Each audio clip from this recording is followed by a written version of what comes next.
Ongole MP Magunta Srinivasa Reddy కుటుంబానికి CM Jagan shock ఇచ్చారు. ఆయన ఫ్యామిలీకి వచ్చే ఎన్నికల్లో టికెట్ ఇచ్చే ప్రసక్తే లేదని తేల్చి చెప్పారు. తనను కలిసిన బాలినేని శ్రీనివాసరెడ్డికి ఈ విషయాన్ని స్పష్టం చేశారు. తాను చెప్పిన షరతులను మాగుంట అంగీకరించకపోవడంతో జగన్ సీరియస్ గా ఉన్నట్టు తెలుస్తోంది.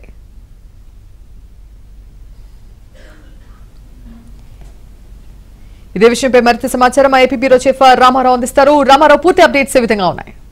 కాంతి ఒంగోలు ఎంపీ మాగుంట శ్రీనివాసరెడ్డి కుటుంబానికి ఈసారి ఎన్నికల్లో వైసీపీ తరఫున టికెట్ ఉండదు అని చెప్పి ముఖ్యమంత్రి తేల్చి చెప్పినట్టు సమాచారం అందింది. ఈ రోజు సాయంత్రం ఒంగోలు ఎమ్మెల్యే బాలినేని శ్రీనివాసరెడ్డి ముఖ్యమంత్రిని కలిశారు. ఆ కలిసిన సమయంలో మాగుంట శ్రీనివాసరెడ్డి టికెట్ అంశానికి సంబంధించి ప్రస్తావనకు వచ్చిందని తెలిసింది.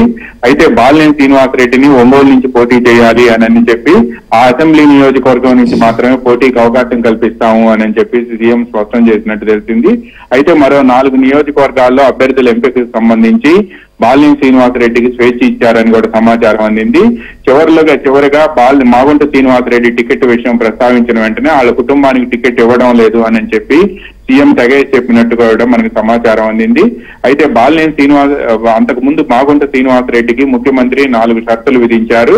ఆయన ఎట్టి పరిస్థితుల్లో కూడా 180 కోట్ల రూపాయలు డిపాజిట్ చేయాలని, దీంతో పాటు ఒంగోలు పార్లమెంట్ నియోజకవర్గం పరిధిలోకి వచ్చే 7 అసెంబ్లీ సెగ్మెంట్లలో కూడా ఆయన ప్రెస్ కాన్ఫరెన్స్లు అరేంజ్ చేసి వాటిలో లోకేష్ ని పవన్ కళ్యాణ్ ని చంద్రబాబుని తిట్టాలి అని చెప్పి కూడా స్పష్టం చేసినట్టు తెలిసింది.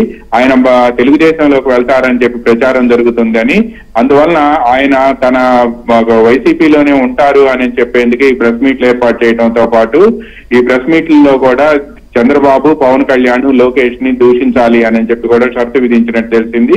ఈ నెల 24వ తేదీ నుంచి 28వ తేదీ లోపు 7 అసెంబ్లీ నియోజకవర్గాల కేంద్రాల్లో ప్రెస్ మీట్లు పెట్టి, అదే విధంగా ఒంగోలులో కూడా ప్రెస్ మీట్ పెట్టి మాట్లాడాలి అని కూడా షరతు విధించారు. ఈ షరతులకు అంగీకరిస్తేనే 28వ తేదీన తాను వచ్చి కలవాలి అని చెప్పి కూడా సూచించినట్టు తెలిసింది. ఈ నేపథ్యంలో నిన్న మాగుంట శ్రీనివాసరెడ్డి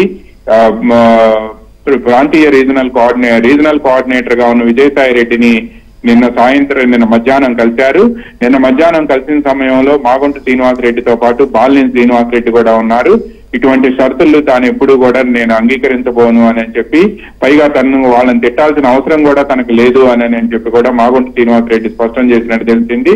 తాను తెలుగుదేశంలో ఉన్నప్పుడు కూడా ఎప్పుడు కూడా జగన్ ని కానీ ఎవరిని దూషించలేదని, ఇది మంచి పద్ధతి కాదు అని కూడా ఇటువంటి షరతులను తాను అంగీకరించలేను అని కూడా మాగుంట శ్రీనివాసరెడ్డి స్పష్టం చేసినట్టు తెలిసింది. ఆయన నిన్న మధ్యాహ్నం ఈ విషయం విజయసాయి రెడ్డికి చెప్పి వెళ్లిపోయారు. అయితే ఈ విజయసాయి రెడ్డి ఈ విషయాన్ని ముఖ్యమంత్రికి చెప్పడంతో ముఖ్యమంత్రి ఈ రోజు ఆయనకి టికెట్ ఇచ్చే ప్రసక్తే లేదని, వాళ్ళ కుటుంబంలో కూడా ఎవరికి టికెట్ ఇవ్వబోము అని కూడా బాలినేని శ్రీనివాసరెడ్డికి తెగేసి చెప్పినట్టుగా కూడా మనకు సమాచారం అందుతుంది. కాంతి.